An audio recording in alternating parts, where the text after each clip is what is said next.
What's the true cost of owning a home in San Diego? Well, everyone knows you have your mortgage payment, insurance, and property taxes, but what no one really talks about is the real cost of owning a home. So what do I mean by that? I mean the maintenance cost.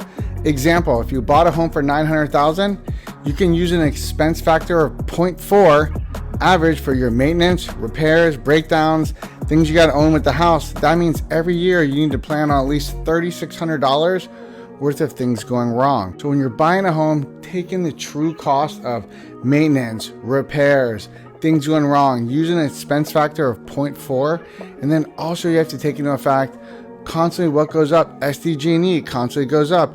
Your water cost constantly goes up. They just increased it 5% more for our water. Everything here in San Diego gets more expensive. So not to be a doomsdayer, but to be more of a financial planner to help you out to get ahead.